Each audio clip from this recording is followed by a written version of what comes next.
Bien,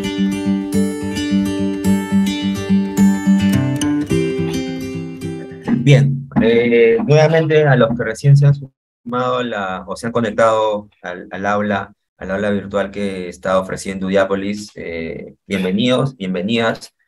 Muchas gracias por asistir a esta clase que en esta ocasión eh, me han encargado los amigos de Udiápolis para poder conversar sobre todo con ustedes en el tema de sanciones administrativas disciplinarias, ¿no? Que digamos que es una de las ramas del Ius Puniendi, junto con la responsabilidad funcional, que tiene una incidencia muy importante en los funcionarios públicos en nuestro país.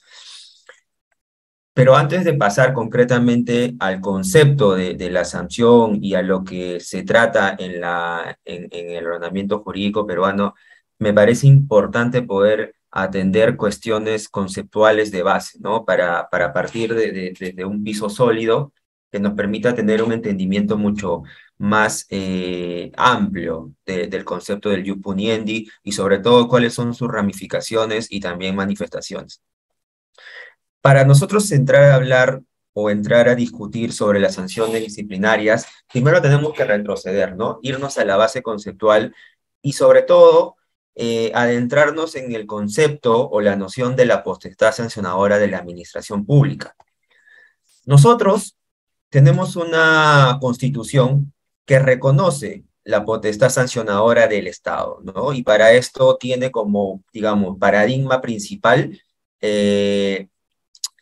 este ius puniendi que detenta el Poder Judicial, en concreto la ciencia penal, que se encarga de hacer una investigación y en caso de encontrar a la comisión de un delito o un crimen, pues imponer un castigo que en lo general implica la privación de la libertad de las personas, ¿no? Digamos que esa es la manifestación más agresiva, más definitiva, categórica del ius puniendi. Pero sin embargo, hay otras manifestaciones del ius puniendi que también contemplan la imposición de un castigo, ¿no? Y también, evidentemente, la conducción de un procedimiento o un proceso en el que tanto la parte imputada o señalada o investigada como la parte que se va a encargar de hacer la investigación, que puede ser la administración pública o algún órgano en concreto, pues va a ofrecer pruebas, va a justificar y va a sustentar las imputaciones que está alegando a un determinado administrado o administrada, ¿no? Esto es importante señalar porque en nuestro país ya hace mucho tiempo se había establecido una discusión en tanto a la naturaleza del ius puniendi. Hay una parte de la doctrina que señalaba que el ius puniendi penal era distinto al ius puniendi o a la potestad sancionadora de la administración pública. A esta doctrina o a este sector de la doctrina se le llamaba lo seguía en una posición dualista. Pero también hay una posición unitaria, ¿no? Que señala que solamente existe un concepto o una noción de potestad sancionadora, de ius puniendi, que lo detenta el Estado, como entelequia, ¿no? Como receptor de todas estas obligaciones o compromisos sociales, jurídicos, para proteger a las personas que viven en una sociedad. Y a partir de esa unidad es que el Estado decide categorizar, ramificar este ius puniendi en diferentes ámbitos.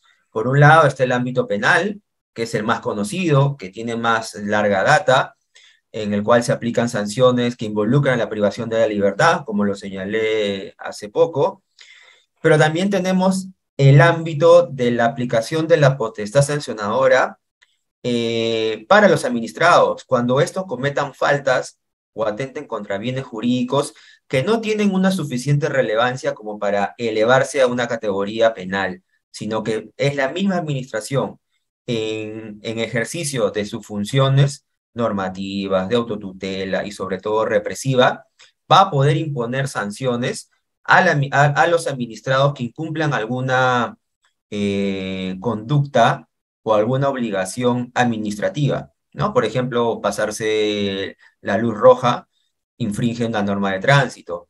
Eh, Viciar o alterar la medición los medidores de energía eléctrica o de agua, también involucran una sanción administrativa. Construir en nuestra casa un piso para la cual no se tiene una autorización o una licencia, también involucra una sanción administrativa. Ese sería el segundo ámbito en el cual la administración pública o el jus puniendi se puede manifestar. Pero también tenemos un tercer ámbito, que es el del ámbito disciplinario, ¿no? Donde la administración pública tiene un poder para poder sancionar, castigar a los funcionarios que forman parte de su organización. Y estos funcionarios, al regirse por un estatuto, están sujetos a obligaciones, a reglas, a preceptos que no pueden infringir, ¿no? Entonces, la administración disciplina.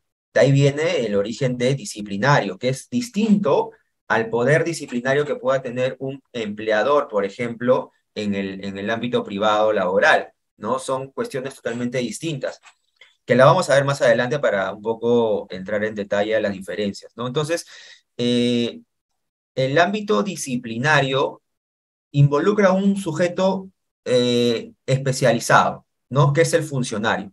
Ahora, no es tan pacífica el entendimiento de quién puede ser considerado un funcionario o un servidor público, servidor civil. Hay tanta nomenclatura respecto a la consideración o calificación de la administración pública para con sus empleados, que a veces hace difícil saber quiénes pueden ser o quiénes están sujetos a esta potestad disciplinaria de la administración pública, ¿no? Y luego también, por último, tenemos nosotros en nuestro país el ámbito de la responsabilidad funcional, ¿no? Que lo lleva y lo conduce la Contraloría. En el ámbito disciplinario es la misma entidad quien en base a esta potestad de investigación y de castigo puede imponer sanciones a sus propios funcionarios o servidores para que estos vuelvan a alinearse al estatuto, ¿no? A las reglas de comportamiento de una entidad. ¿Para qué? ¿O por qué? Para proteger que se esté cumpliendo, digamos, con todas, que se esté cumpliendo con, sobre todo con la organización y se pueda llegar al fin que persigue una entidad en concreto, ¿no?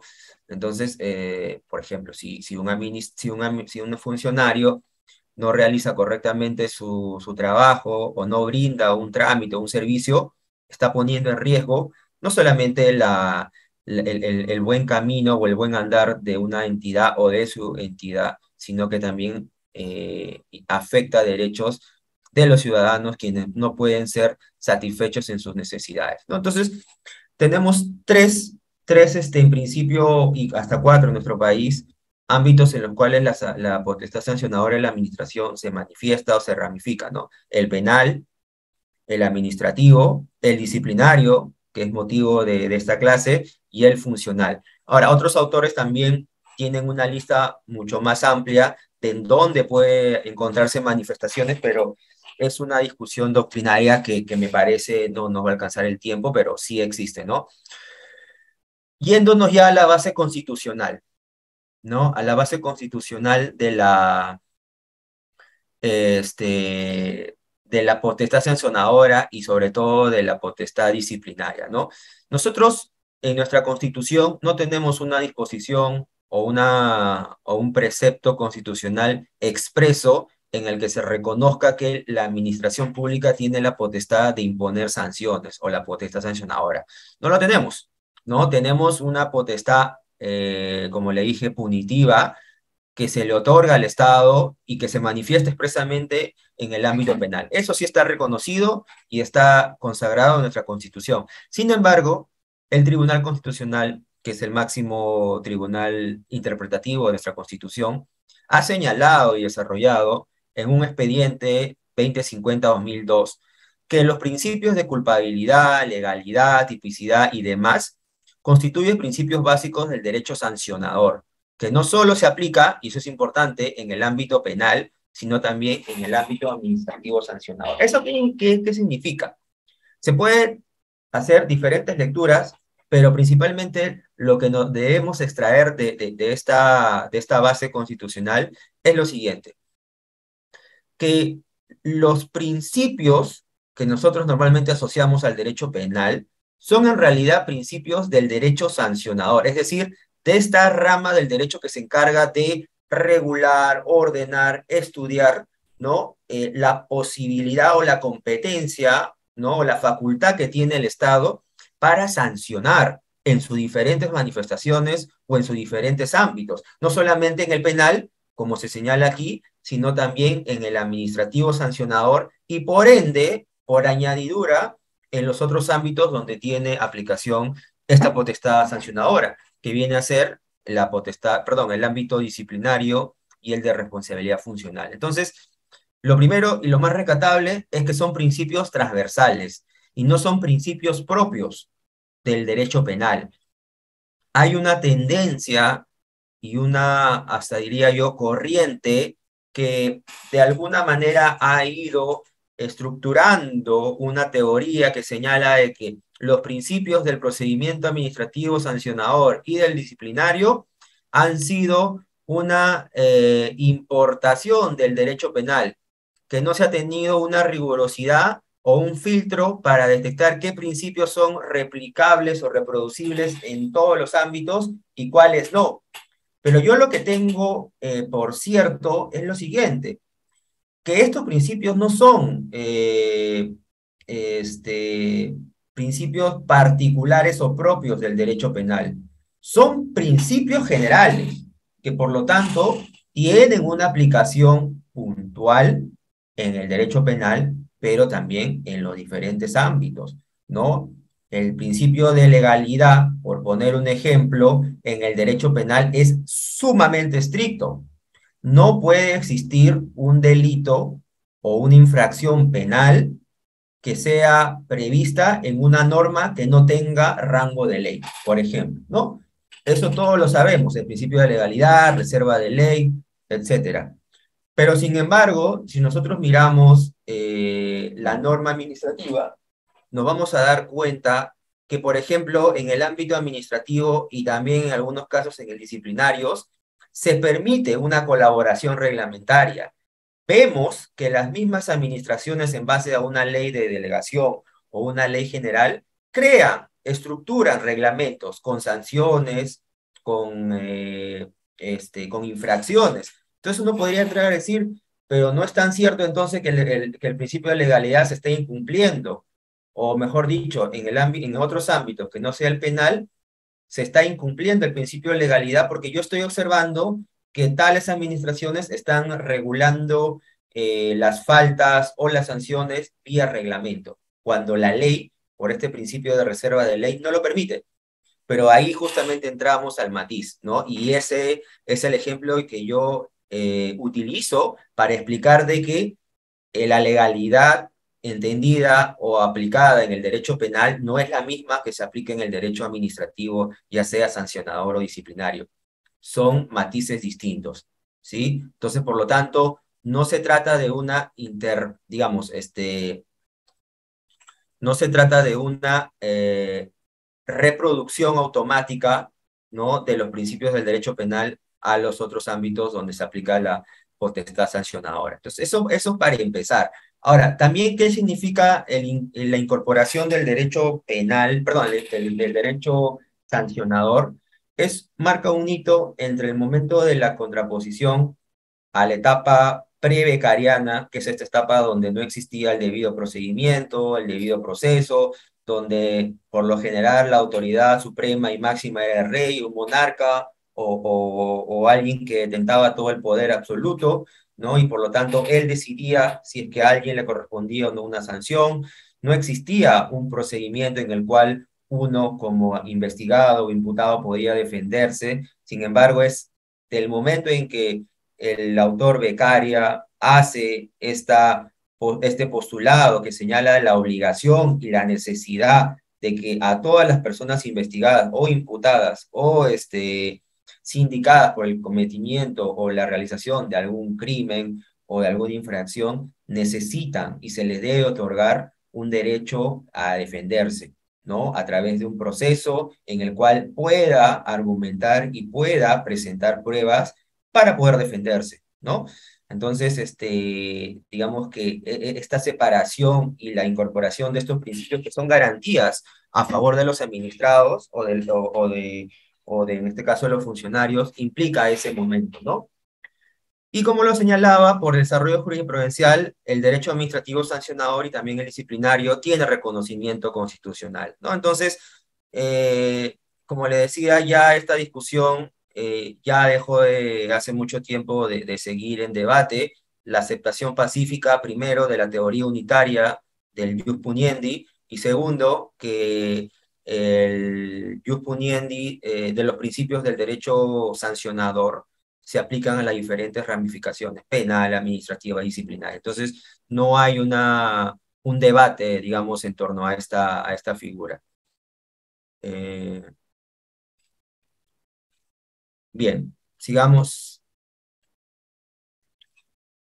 Ahora, la sanción administrativa o disciplinaria. ¿Cuáles son los fundamentos o la finalidad o el enfoque teleológico de esta sanción? Pues, por un lado, tenemos la función represiva que busca castigar a la persona o al funcionario que ha cometido una falta que agrava o transgrede o pone en riesgo el buen funcionamiento de una entidad pública, ¿no? Concretamente, pero también tenemos una finalidad preventiva que de alguna manera busca disuadir a todas las personas de cometer la misma falta que una determinada persona había realizado, ¿no? Entonces, como usualmente se explica, yo castigo a alguien para ponerlo como ejemplo, ¿no? Para que todos los demás puedan ver que yo no estoy dejando impune el cometimiento de una falta, sino todo lo contrario. Estás viendo que lo estoy castigando. Entonces, si tú también incurres en esta infracción o en esta falta, pues te va a corresponder el mismo castigo que le estoy imponiendo. De alguna manera, demostrar que la sanción no está en letra muerta, sino que tiene una operatividad y también tiene un funcionamiento. Bien, entonces digamos que estas son las bases constitucionales, doctrinarias, conceptuales, que son muy importantes para poder desarrollar el tema en el cual ya vamos a entrar, que es el régimen disciplinario, ¿no? ¿Qué es el régimen disciplinario? ¿O qué se entiende? ¿Cómo se define y cuáles son sus fundamentos? Se define como aquel sistema conducente a sancionar o castigar conductas del personal funcionario de las administraciones públicas, que constituyen incumplimiento de los deberes y obligaciones que a esto le corresponden. Es lo que yo le decía. Seguramente acá hay muchos funcionarios de carrera conectados al aula. Todos los funcionarios, al momento de ingresar a una entidad, reconocen cuál es el ROF, cuáles son las reglas de comportamiento, cuáles son sus funciones, ¿no? Hay manuales también operativos, institucionales, que ellos tienen que seguir al pie de la letra, ¿no? En función a cumplimiento de determinados indicadores o también a reglas de conducta dentro de la misma conformación o estructura del organismo. Entonces, es, estos estatutos, que en general se le denominan así, sirven para llevar el buen funcionamiento de la administración y que se pueda cumplir con las finalidades propuestas en los periodos establecidos, ¿de acuerdo? Entonces, eso es importantísimo. Entonces, ¿para qué existe el régimen disciplinario o para qué existe la potestad disciplinaria? Pues justamente para esto, para mantener, para conservar que se cumpla estos deberes y obligaciones que le corresponden cumplir a los funcionarios y que no simplemente esto pueda devenir en una, de repente, falta constante, ¿no? Porque la disciplina es importantísima en una entidad del Estado.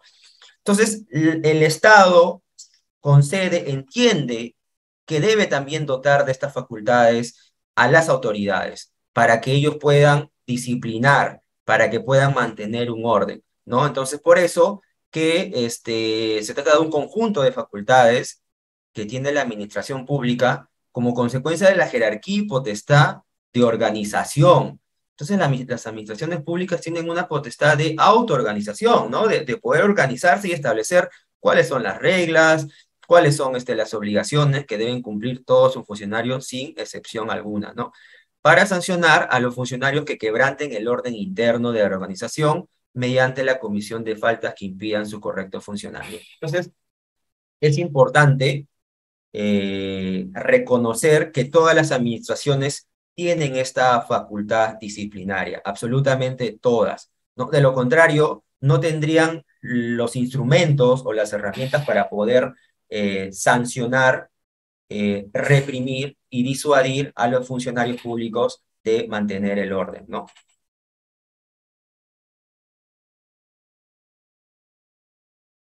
Bien.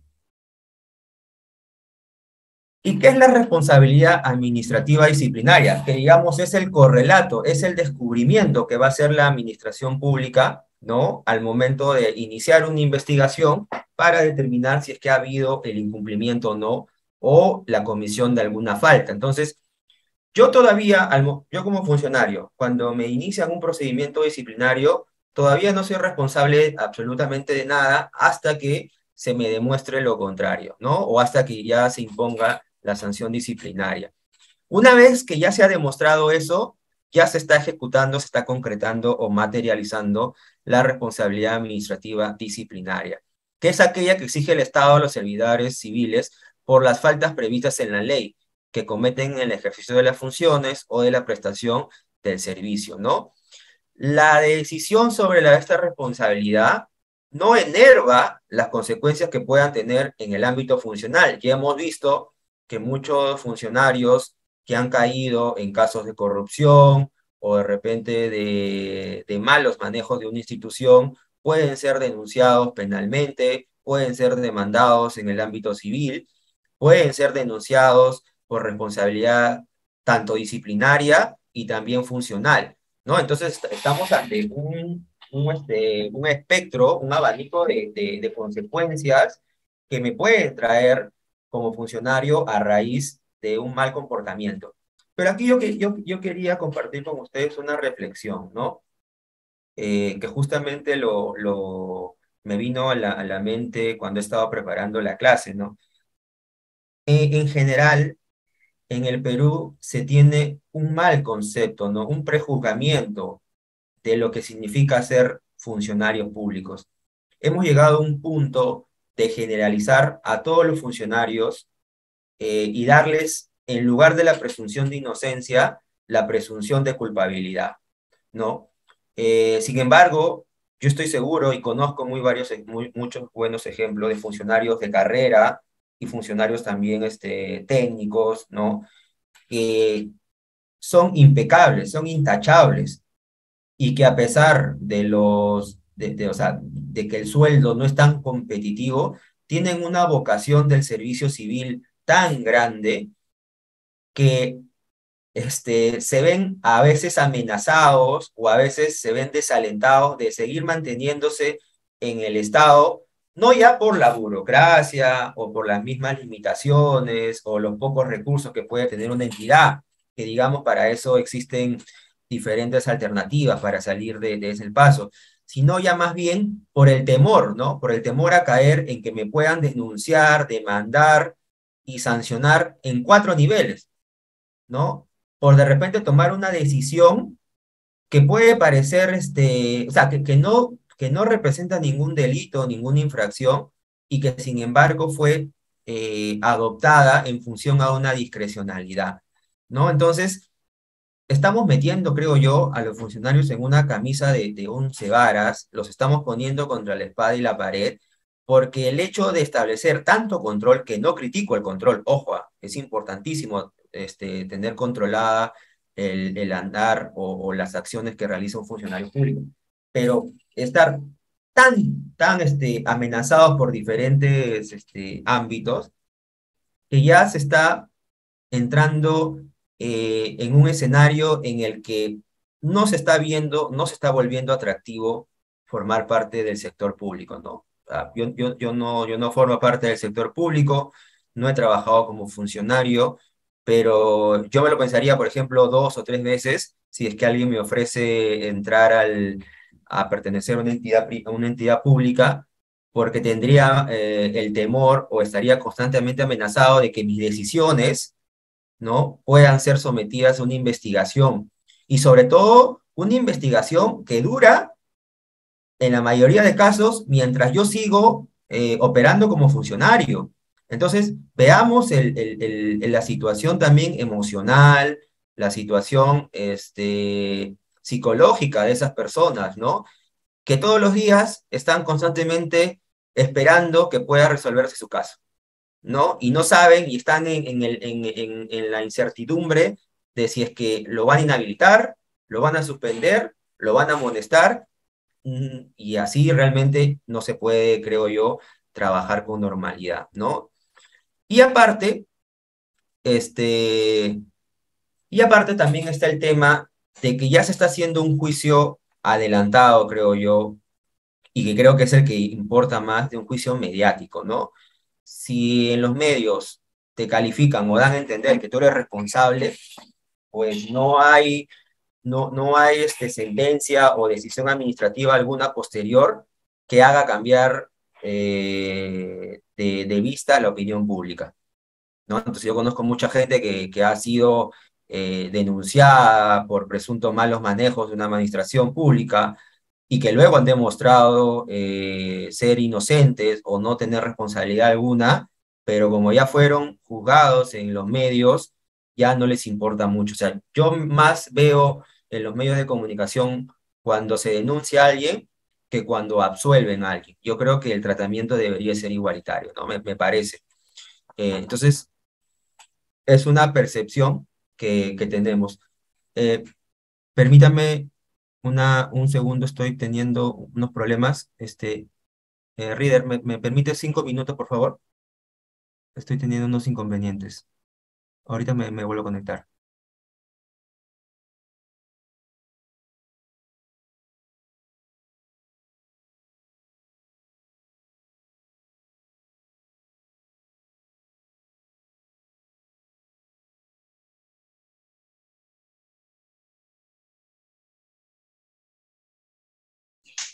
Estimados participantes, unos minutos por favor. El doctor Jean-Pierre se desconectó. Doctor Jean-Pierre. Sí, un segundo por favor. Estimados participantes, doctor Jean-Pierre, ¿no logra escuchar?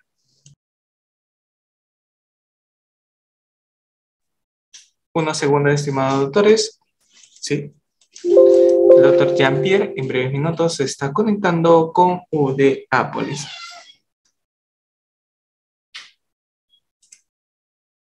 ¿Sí? ¿Me confirman a mí, por favor, si me logran escuchar? Sí, correcto. Sí, en breves minutos ya estamos con el doctor Jean-Pierre Valverde, Encarnación con UD Apolis.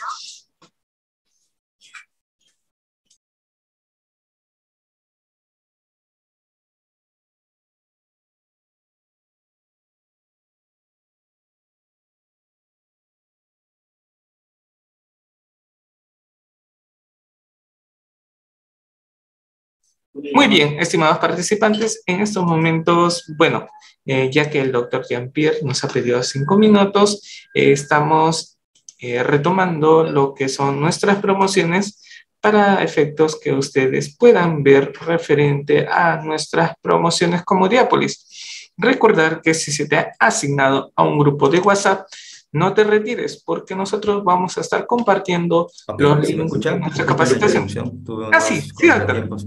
Perfecto. Entonces, eh, como le venía explicando,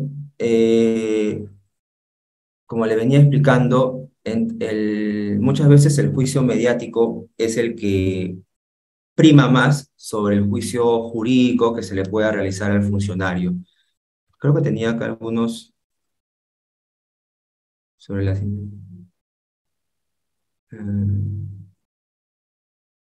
ok, ya.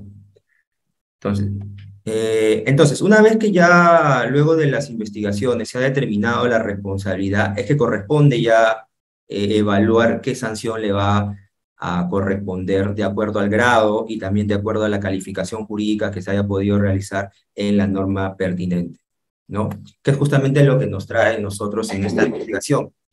Pero hay un tema que también es importante destacarlo a nivel de la investigación y tiene que ver con el principio de no autoincriminación, ¿no? Y el derecho a guardar silencio o de no necesariamente colaborar con quien nos está investigando, ¿no? Hay dos posiciones aquí, muy marcadas. Por un lado están aquel sector de la doctrina que señala que existe una flexibilización del principio de no autoincriminación para el caso de los funcionarios públicos, debido a que los funcionarios públicos, al entrar a pertenecer al cuerpo de funcionarios o de una entidad, se encuentra o se concretiza una relación de sujeción especial, ¿no? Entonces, ellos están obligados a cumplir con determinados deberes y determinadas obligaciones, entre las cuales está el deber de colaborar. Entonces, si un órgano disciplinario solicita, requiere o exige información a un funcionario público en el ámbito de un procedimiento disciplinario, este funcionario está en la obligación de entregar esa información, ¿no? Más allá que le pueda perjudicar o lo pueda incriminar, lo cual no sucede, por ejemplo, en el ámbito administrativo entre la administración pública y los administrados particulares. Yo, por ejemplo, si a mí una administración pública me inicia un procedimiento sancionador, yo no estoy en la obligación de brindar información que yo sé que a mí me va a autoincriminar, ¿no? Tampoco voy a ser castigado, tampoco voy a ser perseguido, porque finalmente la carga de la prueba la va a tener siempre la administración pública. Es la administración pública que se va a encargar de estructurar, armar toda una teoría del caso que pueda demostrar que una persona es responsable, no. Esto no necesariamente ocurre en la administración cuando está frente a un procedimiento disciplinario. Y esa es la discusión, ¿no? Como le decía, está un sector de la doctrina que sí señala de que esta flexibilización existe, ¿no? En función a este deber de colaboración y de la existencia de una relación especial, pero hay otro sector de la doctrina más garantista que opta por la aplicación total, ¿no? Por la aplicación absoluta del principio de no autoincriminación y que este no puede tener matices o no puede debilitarse dependiendo en qué sector se encuentra, ¿no? Son cuestiones de discusión doctrinaria. Existen resoluciones de Tribunal Servir que en algunos casos optan por una teoría, en otros casos optan por la segunda. Mi posición particular es que va a depender mucho frente a qué infracción o frente a qué falta nos estamos enfrentando, ¿no? Hay algunas faltas en las que la administración pública no tiene manera de poder informarse, ¿no? No tiene poder manera de obtener esa información, salvo que sea a través del propio funcionario, y hay otras en las cuales la administración pública la puede obtener por cualquier otro medio, ¿no? Entonces, como les digo, depende mucho frente a qué situación nos encontramos. Ahora, hay unos principios, a ver, tengo acá.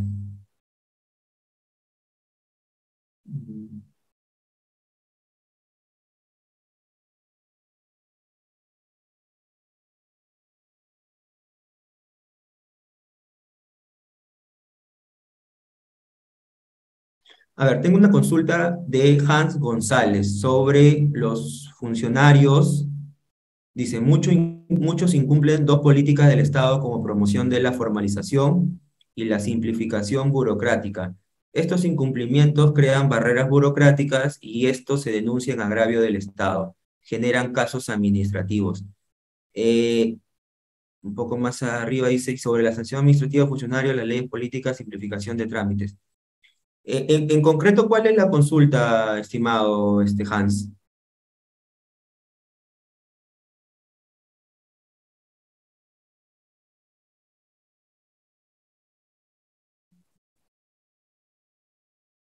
No se ríe si le pueden dar la opción Sí, sí, doctor. Tenemos al doctor Hams. Doctor Hams, puede activar su audio. Adelante. Doctor Hams, ¿está activo su audio? ¿Usted puede reactivarlo? Adelante. Sí, ¿me escuchan? Sí, le escucho, le escucho. Claro, el tema sancionador va contra los usuarios o contra los funcionarios. La ley formaliza ambos casos, ¿no? En este caso me refiero a el que habla, me refiero hacia los funcionarios. Los funcionarios, como dice, a veces están entre la espada y la pared, pero solamente tienen ellos que hacer cumplir la ley que está reglamentada en cierta ley la cual usted nos está tomando hoy día. Entonces, hay funcionarios que toman criterios propios o, digamos, requisitos que no están en la norma y menos en la ley. Entonces, eso es lo que obstruye los temas administrativos. A eso me refiero. Muchas gracias, Hans. A ver, efectivamente, el ámbito del que estamos explicando en esta clase es aquel que reprime las faltas que se puedan desarrollar dentro de la organización de una entidad pública, ¿no? O de una agencia pública. Lo que consulta nuestro colega Hans es qué pasa con estos funcionarios que imponen restricciones o limitaciones o exigen trámites que no necesariamente están expresamente señalados en algún TUPA o en alguna ley, ¿no? Y que eso, a su vez, genera bloqueos de los procedimientos, barreras burocráticas y demás, ¿no? ¿Eso se debe sancionar? Por supuesto que sí, ¿no? Ningún funcionario público puede guiar su conducta o su comportamiento por una libertad como si fuese una persona privada. Los funcionarios públicos se deben guiar por el principio de legalidad y competencia. Eso está clarísimo. Entonces, si en la ley no hay o no existe nada que a mí me pueda brindar la facultad de exigir algo a un administrado, pues evidentemente yo estoy incurriendo en una infracción de función, ¿no? Porque no estoy cumpliendo con la función que se me está atribuyendo a mí y que yo conozco. Entonces, se ve mucho en las municipalidades donde las personas se acercan para hacer algún trámite y el funcionario de turno a veces le solicita algún requisito adicional, ¿no? El Indecopi, por ejemplo, ha sancionado a muchas municipalidades cuando una empresa ha denunciado a una municipalidad de evitar que se instale una antena de telecomunicaciones porque el funcionario de turno que estaba llevando, por ejemplo, ese trámite o ese expediente, le había exigido que haga una consulta social, parecida a la consulta previa, ¿no? Entonces el funcionario le había dicho, aparte de esto, de lo que está en la norma, también ustedes tienen que ir, consultar con la vecindad o con los vecinos que viven en la zona y obtener la voluntad aprobatoria de ellos, ¿no? Entonces, ese requisito adicional no está contemplado en la norma. El funcionario, por lo tanto, no lo puede exigir. Y al hacerlo, está incurriendo, primero, en una falta disciplinaria y segundo, está construyendo o está levantando una barrera burocrática. Entonces, es cierto, muchos funcionarios tienden a concretar barreras burocráticas que impiden el avance, ya sea de una iniciativa privada, económica, evidentemente, o la paralización completa, ¿no? Pero también, digamos, esta es una manera, ¿no? De extralimitarse de las funciones que se le ha atribuido a un funcionario. Pero también hay funcionarios que asumen competencias que no tienen, ¿no? Y que por eso también podrían ser denunciados, ¿no? Esto se ve en muchos casos en los, digamos, procedimientos de inversión privada, inversión pública, donde a veces por la premura o por la presión también de sacar adelante un proyecto de inversión, un funcionario que no tiene la competencia para aprobar un dictamen o un informe, lo hace, ¿no?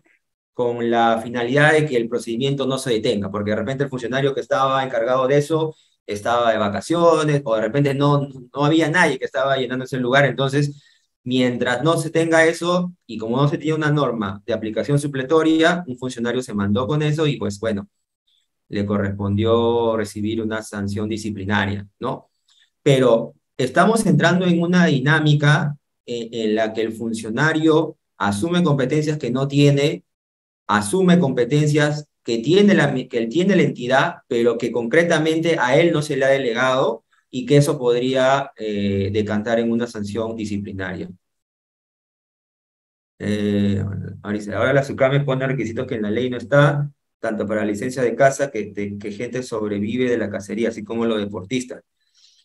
Claro, ahora, ese es otra variante, por así decirlo, ¿no? Porque cuando ya es la entidad, o sea, no es un funcionario de turno, sino es la entidad quien exige o incorpora requisitos que no están establecidos en su ley, ahí la responsabilidad recae en la máxima autoridad administrativa, ¿no? De esa entidad pública. Entonces, como tú dices, ¿no? Si la SUCAME a revisar su ley, a revisar los reglamentos y a revisar todas las normas, no se le concede o no se le atribuye una facultad para exigir determinado requisito, pues también está incurriendo esa máxima autoridad en esa infracción porque está por su decisión propia paralizando, ¿no? O está sobre todo imponiendo una barrera de acceso y limitando derechos que tienen los administrados, ¿no? Evidentemente eso también es reprimible por la acción disciplinaria, ¿no?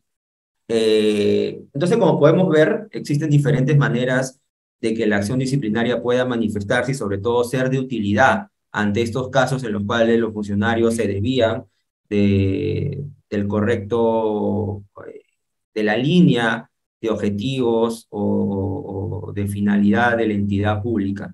No, los casos más extremos son los de corrupción, evidentemente son los que más llaman la atención, son los que tienen mayor atención de la prensa y de la opinión pública, pero también hay algunas acciones, algunas faltas de bagatela que, digamos, que no tienen tanta atención, ¿no?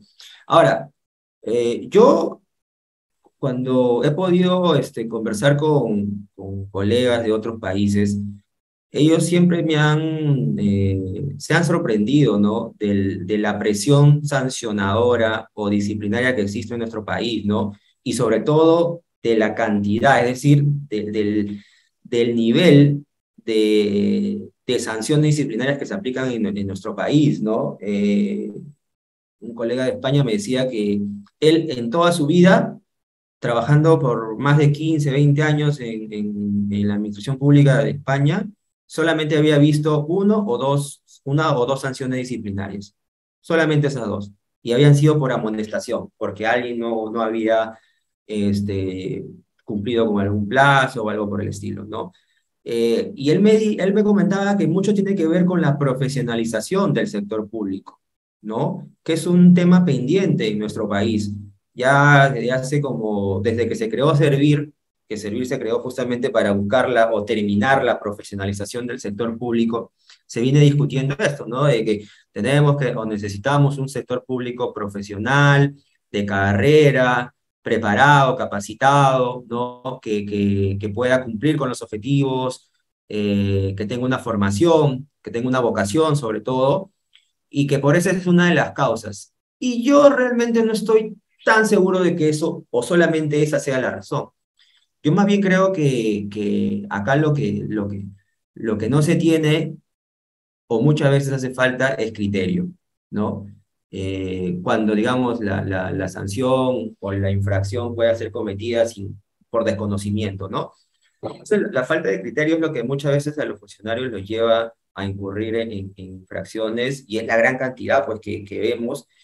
Y también está el hecho de que hay funcionarios que no son de carrera, que normalmente vienen impuestos por el gobierno de turno o por la administración de turno, ¿no? Y que a veces les dan cargos de importancia, cargos de conducción o directivos, y eso se transmite o se irradia negativamente en los bloques inferiores, ¿no? Entonces, ahí vemos que también es un problema institucional.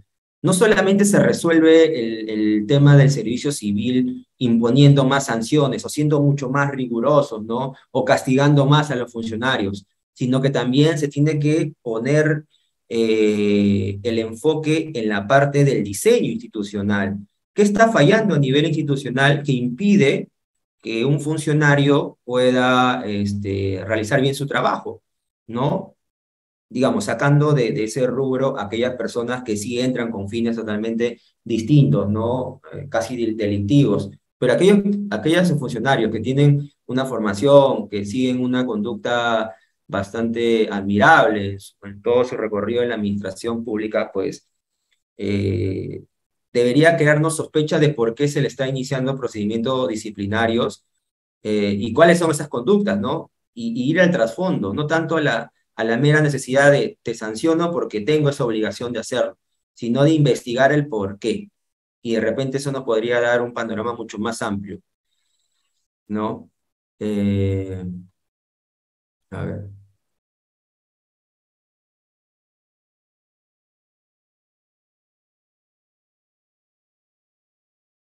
a ver, un ratito voy a seguir con los principios y luego abro otro espacio para las consultas.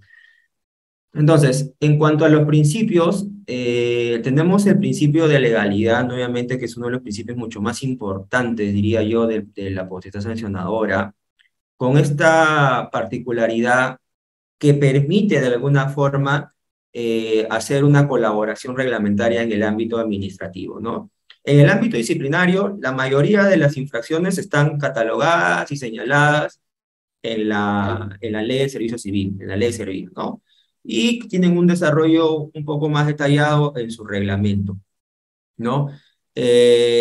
Pero, eh, digamos que la ley Servir trata o ha tratado de aglutinar la mayoría de infracciones, ¿no? Estableciendo un estándar general que se pueda replicar absolutamente todas las entidades, pero luego cada entidad tiene su propio estatuto, puede incluir conductas, ¿no? A través de ordenanzas, si es que son municipalidades, o a través de ROF, puede incluir conductas que ellos consideren que también afectan al cumplimiento o a la organización de una entidad pública, ¿no? Y ahí entramos nuevamente en este tema, en esta discusión. ¿Se puede hacer eso o no se puede? El principio de legalidad a priori señala o proscribe ese tipo de delegaciones, ¿no? Las denominadas leyes en blanco, ¿no? Saco una ley donde digo tal entidad tiene facultad para sancionar lo que esté dentro del ámbito de su aplicación y luego la entidad eh, recoge esta atribución y empieza a normar, ¿no? A través de reglamentos o normativas de esa naturaleza.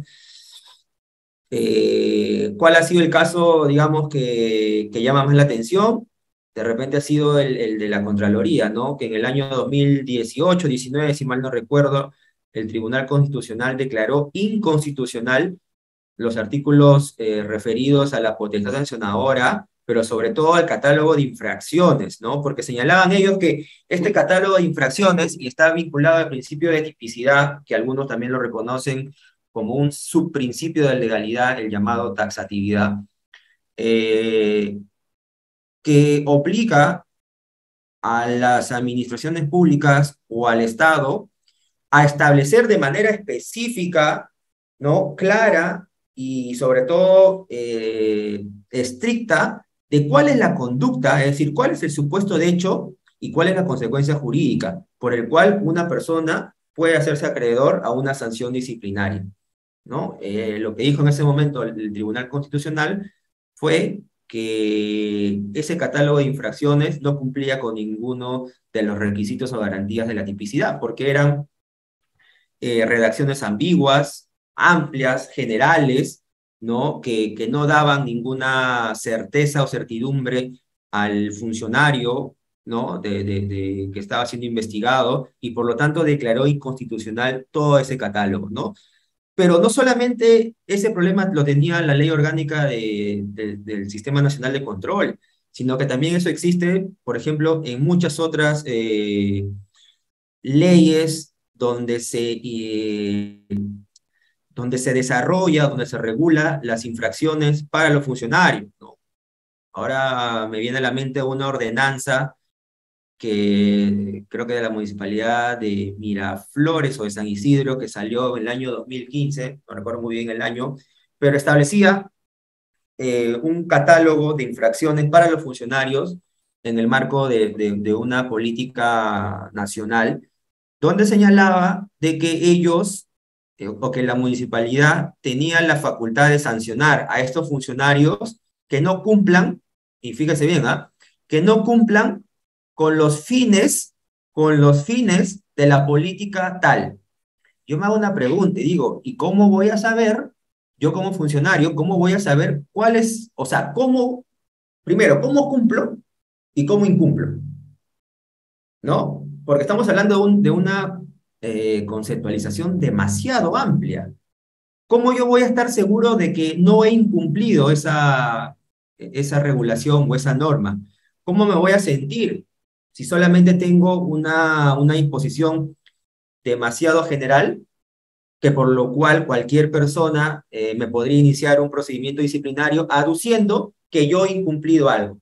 Pero como yo no sé cuál es ese rigor con el que me están acusando o imputando, puede caer en una situación de indefensión para el funcionario que está siendo investigado por ese tipo, ¿no? Entonces, es muy importante que cuando ustedes estén frente a un procedimiento disciplinario, noten bien si es que la imputación deriva de un supuesto de hecho que cumple con este principio, primero, de legalidad y segundo, de tipicidad. Legalidad en el sentido de que tiene que estar en una ley, y tipicidad en el sentido de que tiene que estar estrictamente establecido. A ustedes les tiene que quedar clarísimo cuál es la conducta que ustedes tienen que infringir para poder ser sancionados. De lo contrario, sería una sanción ilegal, ¿no? Que devendría en nulidad, y la nulidad, a propósito de eso, también genera consecuencias disciplinarias para quien impone un acto administrativo nulo, ¿no? Ahora, la proporcionalidad. La proporcionalidad implica la razonabilidad, es decir, ser razonable o imponer la sanción en la justa medida, ¿de acuerdo? Entonces, ¿qué voy a imponer yo para un castigo, perdón, para una falta de repente menor? Evidentemente no voy a sancionar a ese funcionario o servidora con la destitución, ¿no? Y la consecuente inhabilitación, porque no reúne, digamos, los criterios, o la graduación no es totalmente razonable si es que eso se lleva por ese camino, ¿de acuerdo? Entonces, la proporcionalidad evita justamente que caigamos en el exceso de punición. El exceso de punición es un principio vinculado a la proporcionalidad, a la razonabilidad, que tiene, digamos, o es una manifestación de la arbitrariedad, ¿no? Entonces yo no puedo ser arbitrario de sancionar a alguien o despedirlo o destituirlo cuando ha cometido una falta menor, ¿no? Que de repente lo que ameritaba era la imposición de una amonestación o de un llamado de atención simplemente, ¿no? Entonces, es importante también que ustedes, cuando vean, o sea, cuando ya sepan que son responsables de una acción disciplinaria y que les corresponde una sanción, ahí entra, o ahí empieza una nueva evaluación, que es la graduación de la sanción, y que tiene que ser proporcional. Entonces, ustedes podrían cuestionar que una sanción ha sido demasiado punitiva para poder reconducir esa graduación, ¿no? Luego, la presunción de inocencia, que era lo que yo era lo que yo de alguna forma les comentaba al inicio de mi explicación, de que hoy yo siento o noto que la presunción de inocencia para los funcionarios se ha convertido, o está yéndose a convertirse, en una presunción de culpabilidad. Es decir, que es el funcionario quien tiene que demostrar su inocencia, y no al revés, que tendría que ser la administración pública la que tendría que demostrar la responsabilidad del funcionario, ¿no? El que acusa es el que tiene que demostrar su acusación. Y el que está siendo acusado, lo único que tiene que hacer es defenderse con los instrumentos legales y constitucionales con los que cuente. Pero si ya la presunción de inocencia se revierte y pasa el funcionario a demostrar su inocencia, pues estamos, creo yo, yéndonos por un camino errado, ¿no? La presunción de inocencia es vital en todo estado constitucional del derecho. O sea, es lo que nos permite a nosotros poder, digamos, afrontar y enfrentar una investigación, y que nadie pueda pensar lo contrario si es que no hay una sentencia firme. Ujú. Dice, ¿qué sucede cuando es lo contrario? A una falta grave le imponen una sanción leve. Ya, a ver, ahí hay dos cuestiones que se tendrían que evaluar, ¿no? La primera es, la administración podría iniciar una nulidad de oficio, ¿no? Al ver que se ha incurrido en un error o en un vicio en la tipificación, porque le correspondía poner una sanción grave en lugar de leve, ¿no? Y por lo tanto no se está haciendo proporcionado en el sentido inverso, ¿no? Que a esa persona de repente sí le correspondía ser suspendido, probablemente porque su acción sí lo ameritaba, y solamente se le llamó la atención a través de una amonestación. Pero desde el lado del funcionario, y ahí viene la discusión que sería interesante llevárnosla para reflexionar sobre ello, es, no hay la aplicación del reformato impeius, es decir, la reforma en peor. No, yo como funcionario podría alegar que no es mi responsabilidad que la administración pública se haya equivocado en su calificación, porque nuevamente es la administración pública quien eh, tiene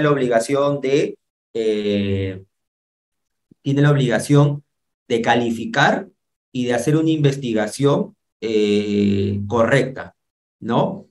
Entonces, si yo estoy siendo sancionado por una sanción que no corresponde a la gravedad de los hechos que yo he cometido, pues le corresponde a la administración calificar correctamente.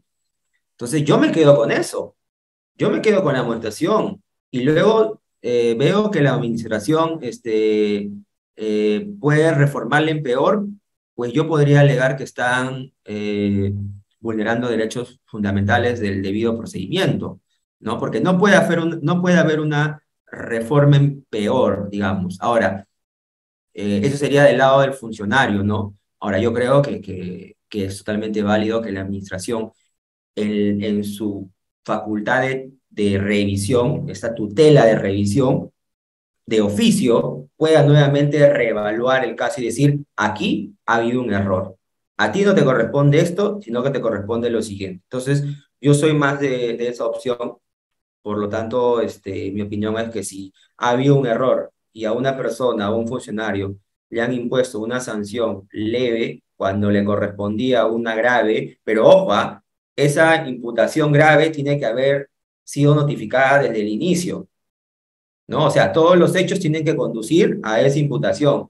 No es que tampoco yo al final recién voy a decir, no, esta es una imputación grave, porque eso también involucraría una vulneración al derecho a la defensa, porque el funcionario no ha tenido oportunidad de saber realmente cuáles son los hechos y cuál es la calificación jurídica por la cual se le está investigando. Entonces, es importante mantener la garantía para luego poder uno aducir que ha habido un error y que por lo tanto de oficio yo voy a declarar nulo esa graduación en concreto, porque hay que observar si es que la nulidad irradia en todo el procedimiento o solamente afecta a la graduación, que es lo que tú me comentas, ¿no? Porque estamos hablando de la calificación, de si es leve o es grave. Entonces, esas vertientes tendrían que ser analizadas o evaluadas. ¿Qué pasaría si se sanciona con una ley que no es aplicable al servidor? Eh, pues sería inválida, evidentemente, ¿no? Por legalidad y sobre todo porque no se tiene competencia. La administración pública no puede sancionar a ningún funcionario o servidor público si es que no existe una ley detrás que regule específicamente esa conducta. Entonces, yo no le puedo de repente sancionar a un funcionario de Indecopi con un reglamento de funciones del Ministerio de Defensa, por ejemplo, ¿no? Pero ojo que también hay normas o hay leyes generales, como por ejemplo la ley del servir, el código de ética de la función pública, que establece parámetros casi axiológicos, me parece que son más axiológicos, ¿no? De la norma, donde se hace más referencia a la conducta, a principios éticos, ¿no? Entonces, eso sí es de aplicación para toda la administración pública. Pero, en concreto, si es que se le aplica una ley que es en específico aplicable para una entidad y no para otra, pues sería nula, inválida, ¿no? A ver. Ujú.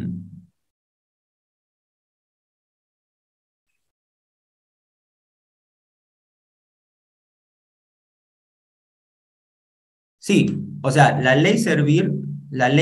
ojo, la ley Servir eh, tiene esa vocación de convertirse en algún momento como una ley común. De hecho, en el 2013, creo, si mal no recuerdo, cuando fue publicada la ley, eh, se hizo toda una difusión de la ley vendiendo que esta ley tenía el destino de subsumir dentro de este sistema legal a los diversos regímenes laborales públicos, ¿no? Sobre todo los decretos 276 y 728, y también el CAS, que paulatinamente iba a ir desapareciendo porque era un régimen temporal y excepcional, ¿no? Entonces lo que se empezó fue por el lado sancionador, ¿de acuerdo? Pero como yo les decía, hay leyes como el Código de Ética que se siguen aplicando, ¿no? Ahora, ¿qué pasa cuando hay una colisión entre la ley Servir y el Código de Ética? Ya el Tribunal Servir ha señalado que cuando existe esa colisión o ese choque en la imputación, ¿no? Siempre tiene que primar la ley Servir y que no se le puede aplicar dos sanciones a la misma persona por infringir la ley Servir por un supuesto y por infringir el código de ética por otro supuesto, pero que la conducta sea la misma, ¿no? Entonces, esa parte es importantísima tenerla en cuenta. Se ha visto casos en los cuales la primera instancia ha impuesto sanciones disciplinarias por la misma conducta realizada por un funcionario, le ha impuesto una sanción regulada por el código, por la ley Servir y otra sanción regulada por el código de ética. O sea, dos sanciones por una misma conducta, ¿no? Eso aparte de quebrantar el principio de no bis in idem, también está proscrito por lo que ha señalado el Tribunal de Servir, ¿no? Y también por el Tribunal Constitucional. Entonces, esa es una manera. Hay también una regulación bastante acotada en el tubo del LPAG, donde se señala que hay faltas o se establece faltas que deben ser sancionadas a los funcionarios públicos que incumplen con el cumplimiento de los procedimientos. Entonces, sí, ha habido, digamos, esta vocación de la ley Servir de tratar de aglutinar, de volverse una ley única, parecido a lo que sucedió con el tubo de la LPAG, que en el 2001 derogó prácticamente todos los reglamentos de procedimientos administrativos de cada entidad y formó un único régimen aplicable para todo lo demás, ¿no?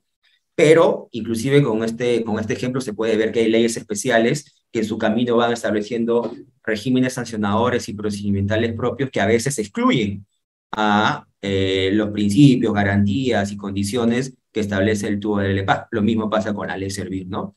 Entonces, estamos, digamos, a medio camino.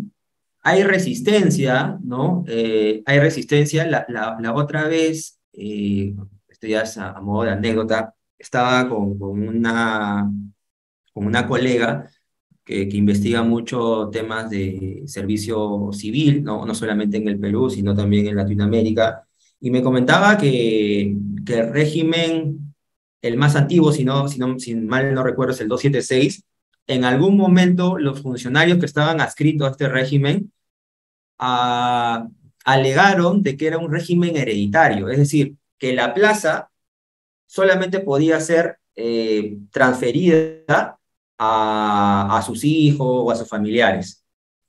Yo, de verdad, me quedé perplejo y hasta un poco incrédulo de que eso haya podido ser así, pero me enseñó una sentencia que realmente me dejó pasmado, ¿no? Entonces, en la ley Servir, según los objetivos y principios que moldearon su publicación y su construcción, buscaban de alguna manera detener esas pretensiones un tanto extremas de ciertos funcionarios, ¿no? Y sobre todo la profesionalización, ¿no? Nuevamente, la profesionalización en el código. Ahora, supletoriamente dice un poco en el Código Civil, Sí, es que hay algunos, mira, a ver,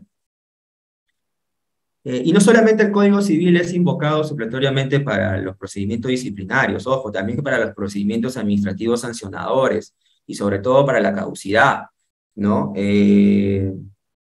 En su momento, cuando fue incorporada la caducidad del tubo del LPAG, muchas entidades comenzaron a confundirla con la caducidad civil, ¿no? Esta que elimina o extingue la acción y el derecho.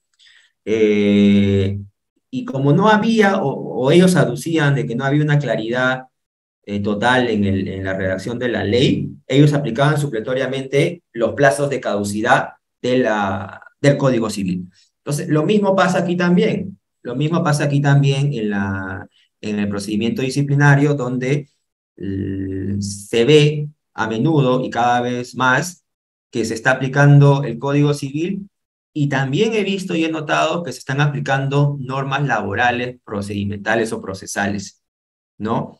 Hay un fenómeno que desde hace mucho tiempo se viene discutiendo en la doctrina, que es la laboralización de la función pública, ¿no? Esta idea de darle un toque o un enfoque privatista de la función pública y sobre todo de la acción disciplinaria y sobre todo desarrollada por laboralistas privados, ¿no? Que tienen esa concepción privada del derecho laboral.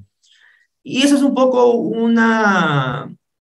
me parece yo que desnaturaliza la figura del servicio civil como tal, ¿no? El servicio civil, si bien implica una relación laboral, pero pública, entre un funcionario y la administración pública, tiene otras concepciones, contextos, circunstancias que merecen ser atendidas y tratadas de manera distinta al derecho laboral. Algunas experiencias del derecho laboral pueden servir, sí, evidentemente, ¿no?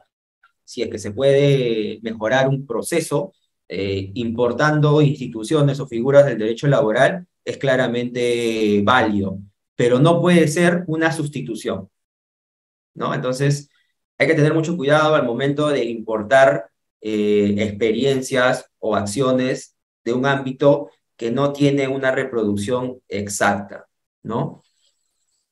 Bien, voy a continuar un poquito más con la clase y luego nuevamente abrimos un espacio para las preguntas. Ahora, el principio de culpabilidad, ¿no? Entonces, este principio de culpabilidad es importante porque nos permite también abrir un escenario en el cual vamos a alegar eh, eh, elementos que puedan demostrar que no necesariamente ha sido culpable porque han incurrido acciones que de repente han coartado mi libertad o mi voluntad, ¿no? De repente se ha producido un hecho de fuerza mayor, ¿no? Imagínense ustedes que un funcionario tenía un plazo para, no sé, emitir un acto administrativo, ¿no? Y de repente en el edificio o en el local donde funciona la entidad se fue la luz o de repente hay un accidente.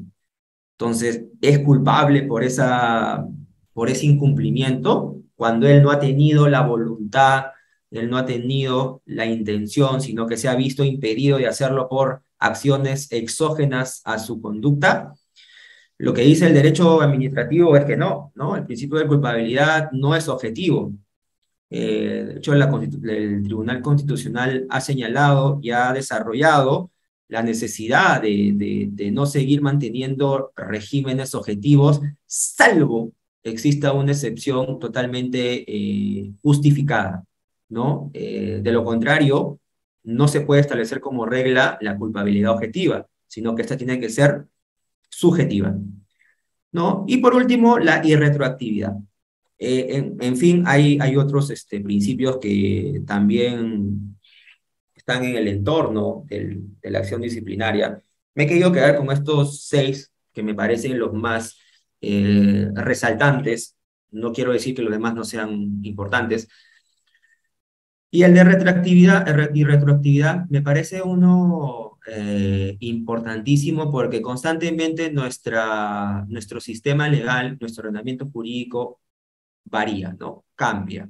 Hay modificaciones, reformas que se van haciendo, diría yo, cada año a la propia ley, y algunas de esas reformas o algunas de esas derogaciones, modificaciones, sustituciones, van a representar una situación más beneficiosa para el funcionario que la que tuvieron cuando fueron sancionados, ¿no?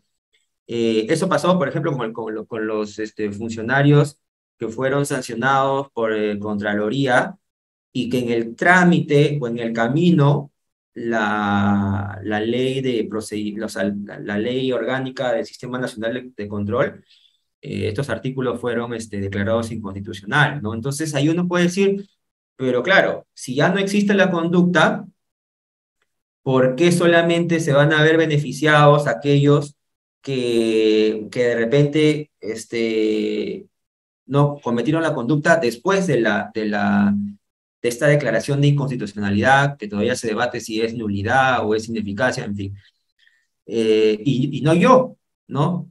Que también he sido imputado por esa misma conducta, ¿no? Entonces, lo que dice la Constitución es que la aplicación de la norma en el tiempo prima la teoría de los hechos cumplidos. Es decir, al día siguiente de la publicación de la norma desprende sus efectos.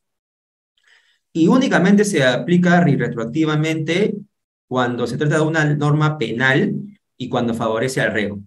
Ahora, tenemos que hacer la explicación sistemática y tenemos que hacer el análisis propio para entender que cuando se refiere a norma penal, se está refiriendo en realidad a una norma que contempla o contiene la posibilidad de ejecutar acciones sancionadoras, ¿no? A raíz de lo que expliqué al inicio de esta unidad del jus puniendi. Entonces, no nos quedemos en la figura expresa, ¿no? de que solamente se puede aplicar para la norma penal, porque eso involucraría una exclusión de las normas sancionadores administrativas y disciplinarias. Entonces, si ustedes detectan que en el trámite del procedimiento, ¿no? Por ejemplo, le iniciaron un procedimiento disciplinario por cometer una conducta infractora, pero que en el trámite el Estado o el ministerio o la misma entidad deroga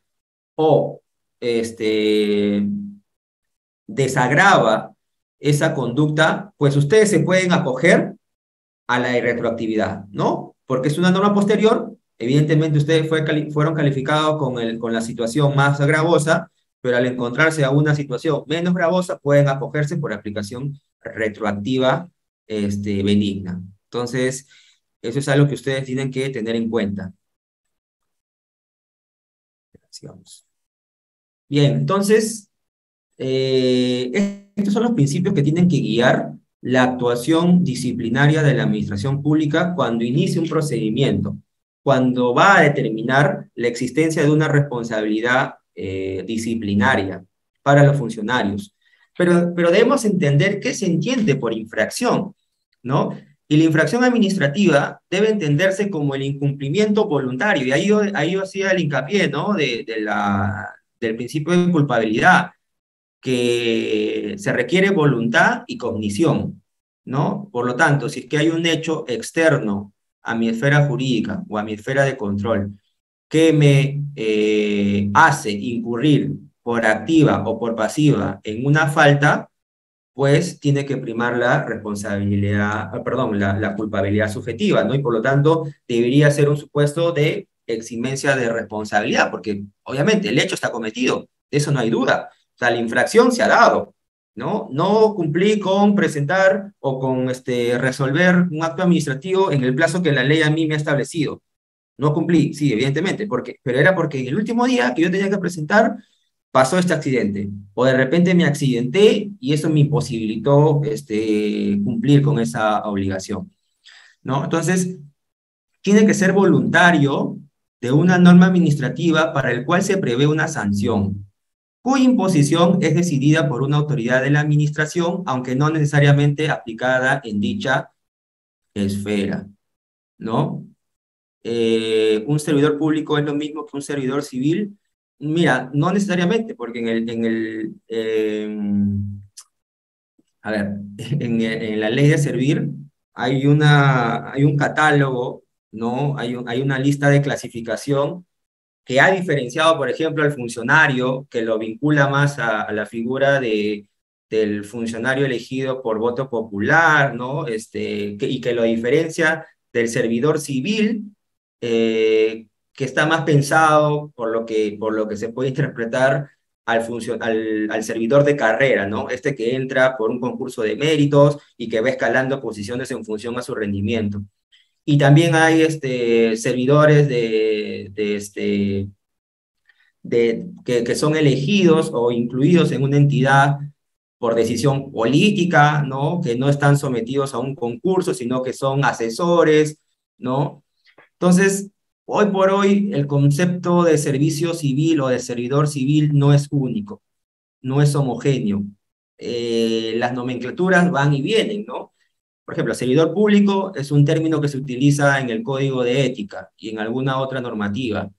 Y servidor civil es más actual, ¿no? De regulación de la ley de servir. Entonces, miren, mundialmente se le conoce como funcionario público a toda esa planta. En el Perú tenemos estos bemoles que hacen diferenciar a quienes son funcionarios de carrera, ¿no? De los funcionarios que están ahí por elección popular o porque la autoridad política de esa institución pues los ha convocado como asesores, ¿no? Y normalmente son personal de confianza, que no requieren un concurso previo, sino que por la confianza que le tiene la autoridad, pues son elegidos, ¿no? Los docentes, es que ahí yo creo que lo que tú entiendes por servidor público al docente, y se puede hacer por niveles, ¿no? El docente de nivel básico y el docente universitario, ¿no? Sí, claro, o sea, yo totalmente de acuerdo con que sean calificados como servidores públicos, porque están brindando un servicio público, ¿no? De ahí viene, o sea, ese es el origen de de la palabra o del término, ¿no? Servidor público es aquel que brinda un servicio público en ejercicio de una función.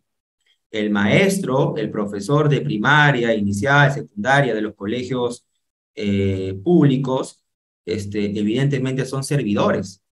El profesor universitario de una universidad pública también lo es, ¿no? Y de hecho, las universidades tienen un régimen disciplinario para los profesores.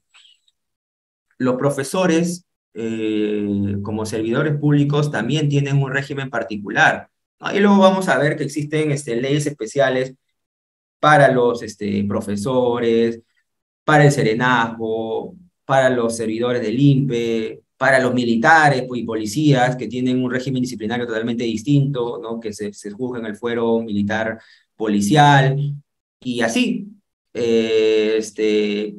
El Banco Central de Reserva tiene un régimen propio, y hay muchas disposiciones que no se le aplica de la ley de servir, ¿no? Inclusive en la clasificación de los grupos de servidores públicos o servidores civiles, supuestamente un servidor que pertenece a una familia o a una categoría debería ganar lo mismo sin importar en qué entidad esté, ¿no? Pero vemos que la secretaria, por ejemplo, del Ministerio de Agricultura no gana lo mismo que la secretaria del Banco Central de Reserva. O sea, hay un gap totalmente enorme, ¿no?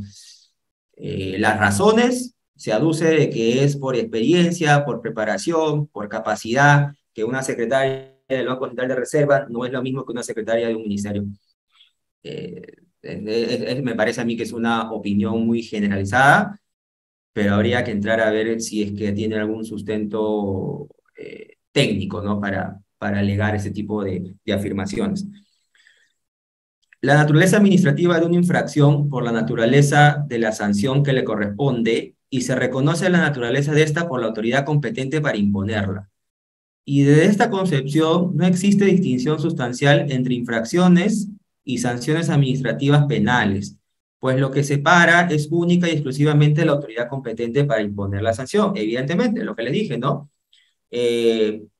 La sanción tiene esta vocación de aplicar o imponer un castigo o infligir un daño, un mal a una persona por haber incurrido en una conducta infractora, ¿no? Y lo más inmediato y obvio que se le deduce de esta definición es que las sanciones administrativas serán únicamente impuestas por la administración pública. Entonces, ahí hay una diferencia que se le tiene que hacer, por ejemplo, con las medidas correctivas, ¿no? Hay algunas personas que todavía mantienen esta unidad entre la medida correctiva y las sanciones. Creen que la medida correctiva es una manera de sancionar y no, no es totalmente cierto, ¿no? No es cierto en realidad. Las medidas correctivas, por su propia naturaleza y finalidad, buscan el restablecimiento de la legalidad, ¿no? No buscan imponer unas sanciones. Ahora, alguien podría decir, no, pero hay medidas correctivas que inclusive infligen más daño que la misma sanción. Sí, efectivamente, o sea, puede ser que lo que ordena como restablecimiento de legalidad sea más costoso para el funcionario que la imposición de una sanción, ¿no? Pero no, pero eso no hace o eso no la convierte en una sanción disciplinaria, ¿no? Sino que todo lo contrario son diferentes medidas desde la cual la administración pública puede atacar el incumplimiento, ¿no? Tampoco todo lo que en principio pudiera parecer un castigo impuesto por una administración es una verdadera sanción, ¿no? Para que una sanción o una actuación pueda ser considerada como sanción, tiene que cumplirse alguna de estas condiciones, ¿no? Que el castigo consiste en una restricción de derechos que tenía previamente sancionado. Claro, evidentemente, ¿no? O sea, ¿cuál era el derecho del funcionario? Pues su derecho a pertenecer a una entidad, a recibir una remuneración y demás. Que sea adecuada al mal causado. Aquí ya entra el principio de proporcionalidad, que tenga finalidad disuasoria de los futuros incumplimientos. Una finalidad es un fin de la sanción y que se imponga en retribución del incumplimiento. Nuevamente, la proporcionalidad.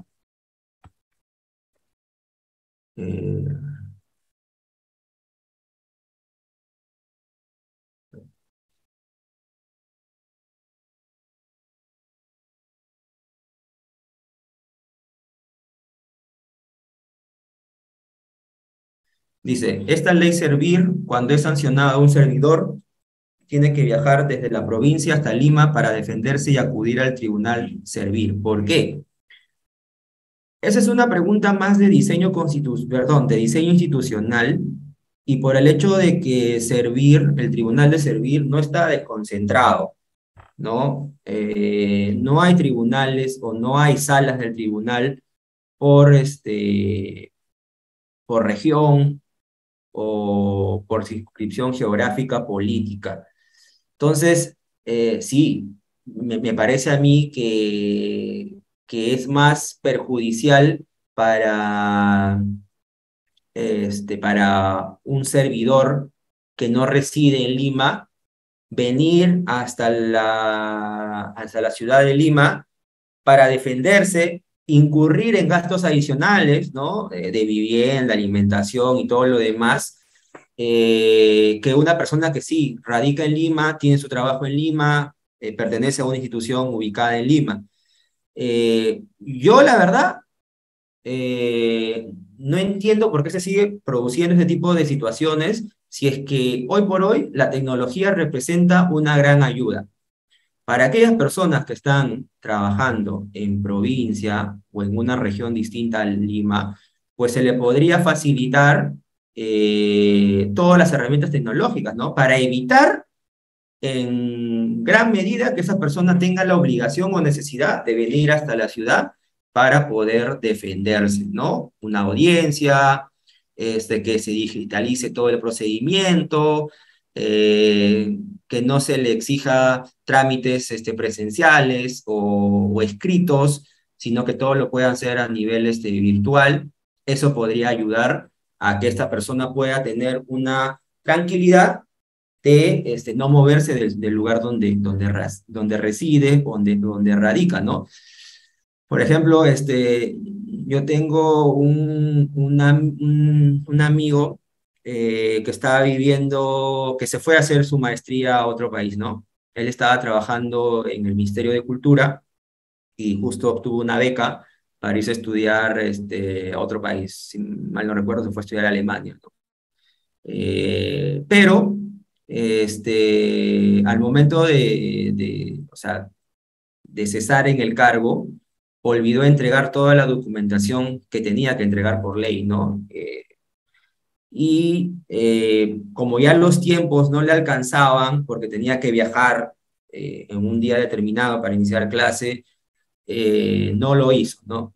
Entonces él ya está radicando en Alemania, obviamente que no va a venir hasta el Perú para defenderse, entonces lo único que ha hecho es como que simplemente, bueno, no voy a hacer absolutamente nada, porque uno, yo no puedo defenderme desde Alemania, ¿no? O sea, hay procedimientos que lo tengo que hacer en persona y que no voy a poder hacerlo evidentemente por una imposibilidad física.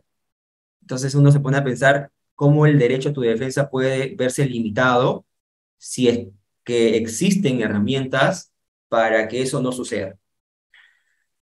¿Mm? Si no me notifican con el PAD, los actuados serían nulo dicho acto. A ver, la notificación del procedimiento administrativo disciplinario debe cumplir ciertos requisitos de ley, ¿sí? No puede una administración en concreto obviarse o excluirse o hacer una interpretación lesiva de ese procedimiento. Entonces, si a mí en el procedimiento administrativo disciplinario que me han iniciado no me notifican las pruebas documentarias o fácticas que de alguna manera le han permitido a esa autoridad o a ese órgano determinar la iniciación de este procedimiento, evidentemente que eso sería nulo. ¿Por qué? Porque yo necesito saber en base a qué se ha sustentado esa imputación. ¿Para qué? Para poder defenderme, para poder buscar información, documentación, opinión, declaración, testigo, pericia, que me ayude a mí a desacreditar esas imputaciones o a demostrar que esas imputaciones no tienen un basamento legal.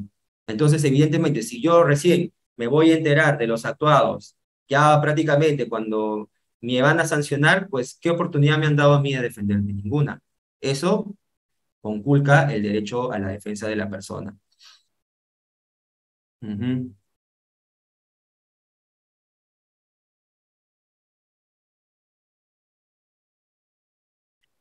Dice, un funcionario, acá lo leo, un empleado se encuentra actualmente cumpliendo una sanción por una falta disciplinaria, que aparte de afectar a las arcas municipales, también afectan a un contribuyente.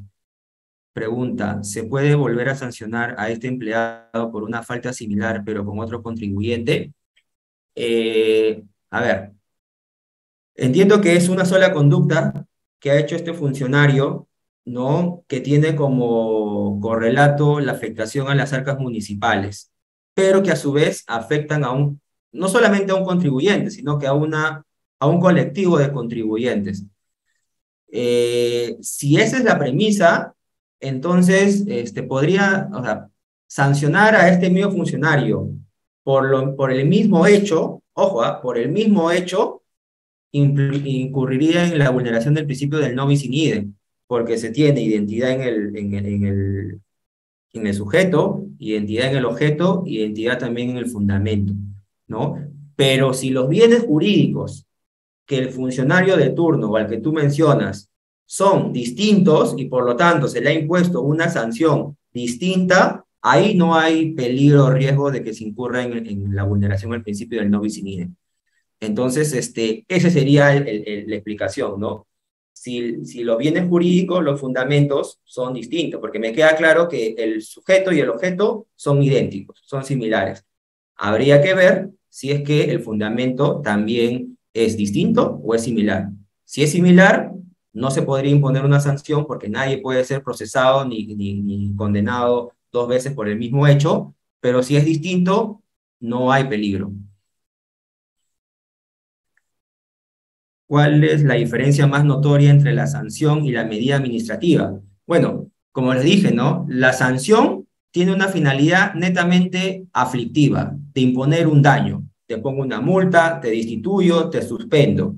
La medida correctiva o medida administrativa, que también se le conoce así, tiene por vocación el restablecimiento de la legalidad. Es decir, me preocupa más a mí como autoridad administrativa que el hecho ilegal que tú has provocado, funcionario, o que tú has generado, se pueda, primero, cesar y luego revertir, para que esto pueda volver al estado anterior de la ilegalidad. Yo no estoy pidiendo, o sea, yo no busco con esta medida sancionarte, sino te establezco una orden. Te digo, oye tú, corrige lo que has hecho, si es que se puede, porque hay infracciones o hay faltas que por su naturaleza instantánea ya no pueden ser revertidas, ¿no? Pero si pueden ser revertidas, evidentemente sí, ¿no? Por ejemplo, en el caso del derramamiento de petróleo que hubo a principios de año, creo, ahí se conjugan la sanción administrativa, ¿no? Que se le ha impuesto a la empresa, pero también se le ha ordenado a esta empresa limpiar, establecer un plan de remediación de daño ambiental y limpiar todo el petróleo o todo el combustible crudo que ha derramado en las playas, ¿no? Entonces, por un lado, yo te sanciono por justamente haber derramado, y por el otro lado, como medida administrativa accesoria, te digo limpia. O sea, no es porque si no, la situación podría quedar en un estado de injusticia, ¿no? Porque yo diría como que, ah, bueno, ya porque me sancionen, ¿no? Ya no importa. Ah, pero yo no voy a limpiar, ¿ah? O sea, ya vean ustedes cómo lo limpian, ¿no? O también podría ser de que limpia y podría quedarse sin castigo. Entonces, tiene como que ver ese tema, ¿no? Bien, vamos a continuar un ratito para seguir con la clase y luego nuevamente abrimos un espacio para las preguntas. Entonces, lo que le estaba mencionando, las sanciones administrativas han de tener un contenido aflictivo, ¿no? Esto es, han de consistir en un mal, en un perjuicio que se imponga a un ciudadano, en este caso a un funcionario público, ¿verdad? Han de entrañar una privación o restricción de derechos, que es lo que les he comentado, y si no tienen contenido aflictivo, no puede ser un castigo, que es la principal diferencia que yo les hacía mención, ¿no? A la medida administrativa y a la sanción. No se consideran sanciones administrativas o disciplinarias las siguientes medidas, ¿no? Las que ordenan devolver subvenciones cuando el beneficiario no ha realizado la actividad, la demolición y en concreto y en general las medidas correctivas, provisionales, de advertencia, etcétera, ¿no? Ahora, ya entrando al tema de dónde están reguladas las faltas, la ley Servir, ¿sí? La ley Servir, como ya muchos de sus compañeros lo habían adelantado, regula en su mayoría, en el artículo 85, todas las faltas de carácter disciplinario previstas en la ley conforme a su gravedad, que podrán ser sancionadas con suspensión temporal o destitución previo procedimiento administrativo disciplinario, ¿no? Entonces, es cierto, la gran mayoría de infracciones están reguladas y están expresadas en la ley del servicio civil, ¿no? Pero también hay faltas que están redactadas y contempladas, previstas, en el artículo 261 del tubo de la LPAJ, en el inciso 1, ¿no? Cuando revisamos el tubo de la LPAJ, nos damos cuenta de que existen conductas que pueden representar infracciones o faltas y en consecuencia sanciones para los funcionarios si es que incurren en ellas, como por ejemplo, negarse a recibir injustificadamente solicitudes, recursos, declaraciones, informaciones o expedir constancias sobre ellas, ¿no? O sea, si alguien está presentando un recurso por un procedimiento en el que se busca de repente obtener una autorización y el funcionario se niega, eso acarrea una sanción, ¿no? No entregar dentro del término legal los documentos recibidos de la autoridad que deba recibir, decidir u opinar sobre ello. Es lo que le decía, ¿no? Muchos de los funcionarios están suscritos, perdón, están circunscritos a un plazo legal y que no lo pueden incumplir, ¿no? Que no lo pueden incumplir.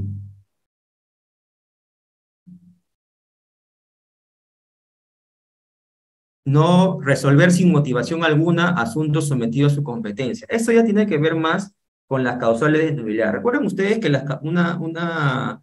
que un acto administrativo nulo, aparte de la invalidez que genera el propio acto administrativo, también representa una acción disciplinaria subsecuente para el funcionario que ha emitido ese acto, o para los funcionarios, evidentemente, ¿no? Entonces, cuando no motivas, o cuando motivas de manera incongruente, insuficiente o inexistente, pues también estás sujeto a que puedan iniciarte un procedimiento disciplinario por justamente haber incurrido en una causal de invalidez, ¿no? Y también están detalladas en el Código de Ética de la Función Pública, ¿no? El Código de Ética establece en sus capítulos 2 y 3 las faltas por incumplimiento de sus principios y prohibiciones, ¿no? Pero si ustedes se pueden dar cuenta, eh, la redacción de estas obligaciones o de estos mandatos está entre que son concretas y demasiado laxas, ¿no? Demasiado generales. Porque uno que puede entender por ejercicio adecuado del cargo, eh, no sé, cómo uno, mejor dicho, cómo uno o sea, demuestra que está haciendo uso adecuado del cargo. Creo que da para muchas interpretaciones, ¿no? Bueno, uso adecuado de los bienes del Estado, eso sí, por ejemplo, ¿no? Normalmente se ve que algunos funcionarios a los que el Estado les consigna una movilidad, a veces lo destina para que hagan la movilidad a sus hijos, a su esposa, ¿no? Obviamente que eso no está permitido, ¿no? El vehículo es un vehículo del Estado y para el cumplimiento de una función, no para la satisfacción de intereses particulares. Entonces, si algún día ustedes llegan a un cargo directivo y se les brinda como medio o como facilidad un vehículo o un teléfono o un departamento, que también algunos casos tienen, no lo pueden utilizar para fines distintos a los que comprometen o a los que competen directamente a la función que se les ha encargado. Prohibición de mantener intereses en conflicto, claro. Yo no puedo ser funcionario público en un sector y a la vez tener acciones en una empresa que yo fiscalizo, ¿no? O sea, no tiene sentido porque ahí hay un conflicto de interés que puede conllevar a un acto de corrupción. Prohibición de obtener ventajas indebidas también, ¿no? Eso es clarísimo. Prohibición de hacer mal uso de información privilegiada, ¿no? Evidentemente. Eh, ¿Se acuerdan ustedes que la bancada de Perú Libre, sí, creo, la bancada de Perú Libre, sacó un proyecto de ley para sancionar a aquellos que difundan información que se encontraba en una investigación penal a modo de censura o algo por el estilo?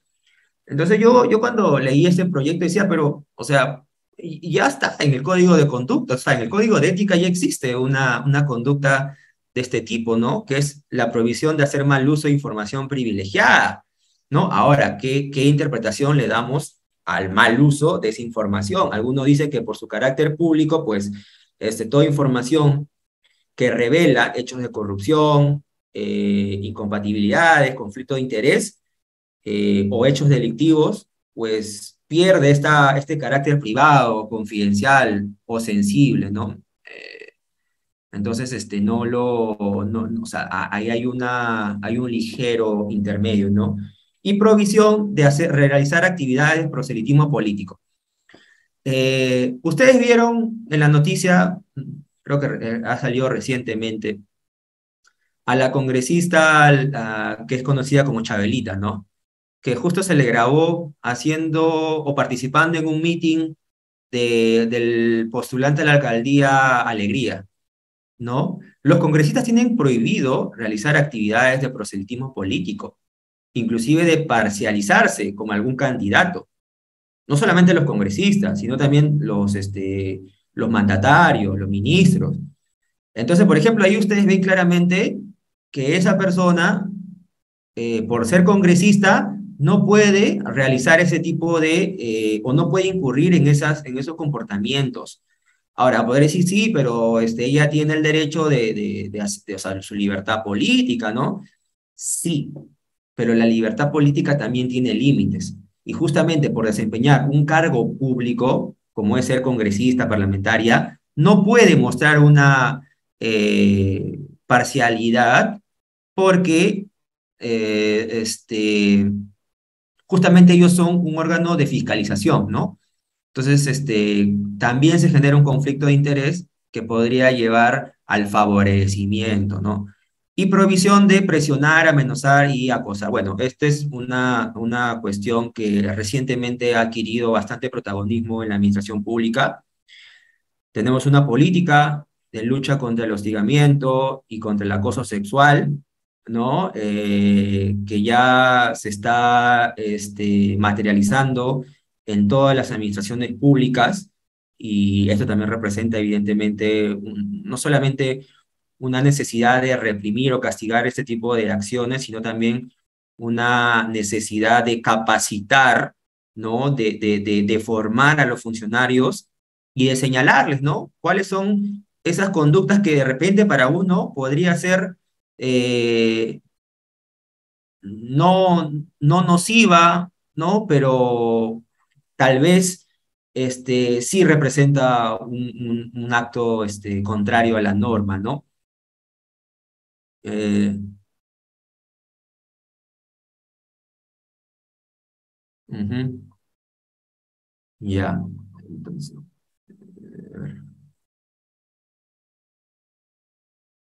ya. Entonces, las sanciones pueden ser amonestación oral o amonestación escrita, que normalmente es impuesta por el jefe, ¿no? Suspensión sin goce de haberes de hasta 12 meses y destitución con inhabilitación respectiva de 5 años, ¿no? Que es la más grave, que es la más, digamos, represiva, por así decirlo, ¿no? Y esto está señalado en el artículo 88 de la Ley del Servicio Civil. Ahora, la amonestación concretamente está en el artículo 89 de la Ley del Servicio Civil. Como les dije, puede ser verbal o escrita, y la amonestación verbal la efectúa el jefe inmediato en forma personal y reservada, ¿no? Para el caso de la amonestación escrita, la sanción se aplica previo proceso administrativo disciplinario y es impuesta por el jefe. La sanción se oficializa por resolución del jefe de recursos humanos o quien haga sus veces. La apelación es resuelta por el jefe de recursos humanos o quien haga sus veces, ¿no? Entonces, se establece también las jerarquías de las instancias. Ahora, la suspensión sin goce de remuneraciones se aplica hasta por un máximo de 365 días calendarios, previo procedimiento administrativo disciplinario. Entonces, vemos que en todos, y seguramente va a haber otro colega que va a desarrollar la clase de procedimiento administrativo disciplinario con sus etapas, con sus reglas, con sus principios, con sus garantías, pero en todo siempre es necesario un procedimiento administrativo disciplinario. Ahora, la duración puede variar dependiendo, ¿no? Puede variar, pero no puede excederse de un plazo, ¿no? Ahora hay una pregunta que han hecho sobre la prescripción que la voy a responder al final, porque eso requiere una explicación un tanto más amplia. El número de días de suspensión es propuesto por el jefe inmediato y aprobado por el jefe de recursos humanos o quien haga sus veces, ¿no? El cual puede modificar la sanción propuesta. Entonces, aquí lo que nos está diciendo es que quien tiene la competencia sancionadora es el jefe de recursos humanos, a propuesta del jefe inmediato, que vendría a actuar como una recomendación, ¿no?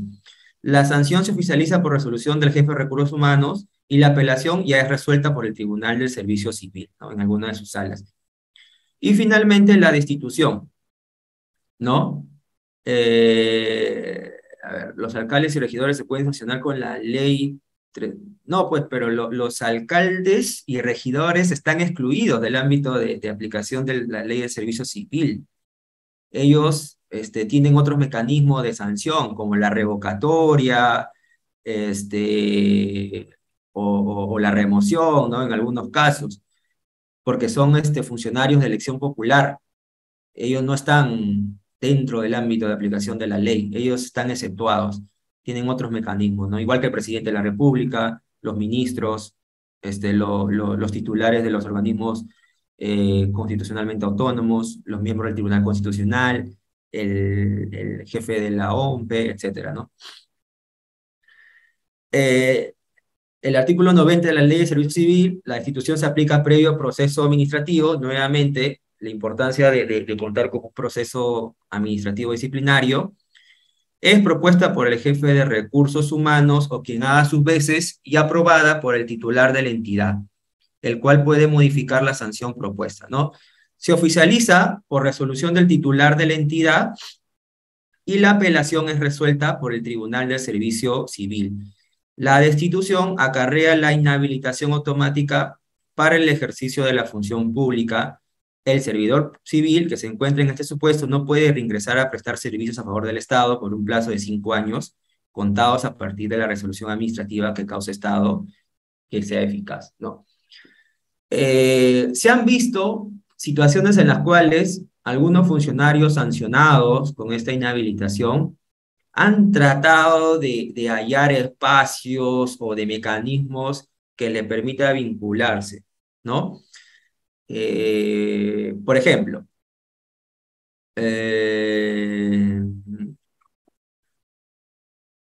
si estás inhabilitado, no puedes prestar servicios a favor del Estado bajo ninguna modalidad o mecanismo, ya sea por el régimen de servir o algún régimen laboral o de servicio civil distinto, ni tampoco por orden de servicio. Ojo, entonces, se ha detectado que hay funcionarios sancionados que están inhabilitados, pero sin embargo son contratados por orden de servicio, para que presten un servicio, digamos, por encargo de consultoría, ¿no? Por un periodo de 3, 4 meses. Eso, a mi parecer, sí representa una infracción a esta prohibición, ¿no? Es como una sacada de vuelta. Es una salida bastante ingeniosa, ¿no? Porque la respuesta que dan estos funcionarios o estos servidores es que ellos no están prestando servicios como servidores, sino a través de un contrato de locación o de orden de servicio, es decir, como un externo.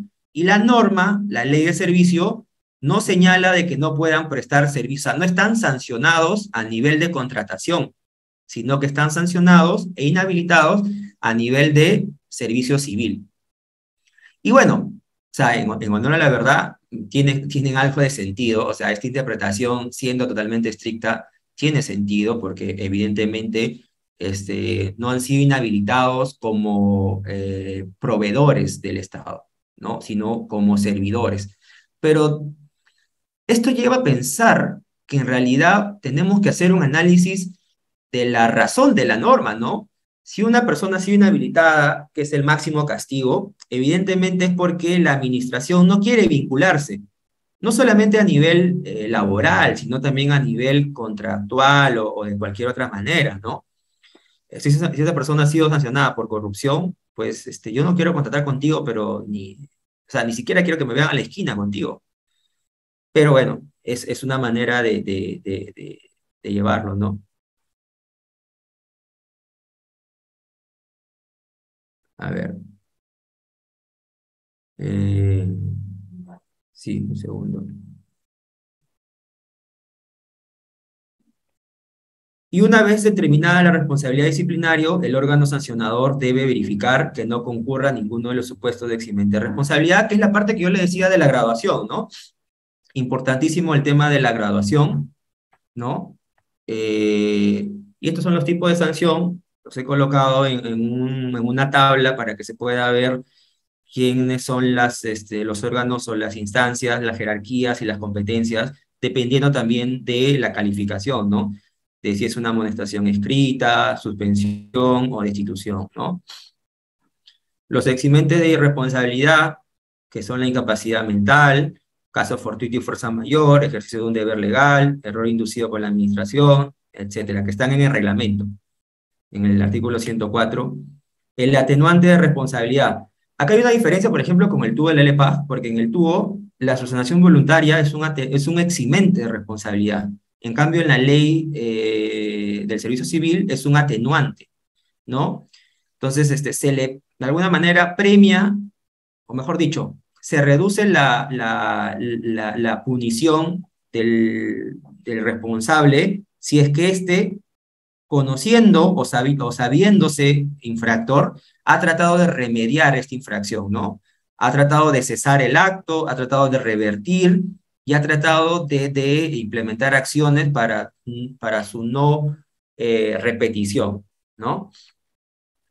Hay un registro nacional de sanciones, esto está vinculado a la política de shame and name list, es decir, publico tu nombre para que todos puedan ver que has incurrido en una falta, ¿no? Es una herramienta del sistema administrativo de gestión de recursos humanos donde se inscriben y se actualizan las sanciones públicas impuestas a los servidores públicos, ¿no?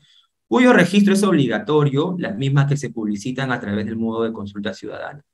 Esto es importante, ¿no? En aras de la transparencia y de la publicidad, ¿no? Para justamente evitar que otras administraciones, por desconocimiento, puedan contratar a personas que están inhabilitadas, ¿no? Tiene por finalidad que las entidades públicas garanticen el cumplimiento de la sanción, ¿no?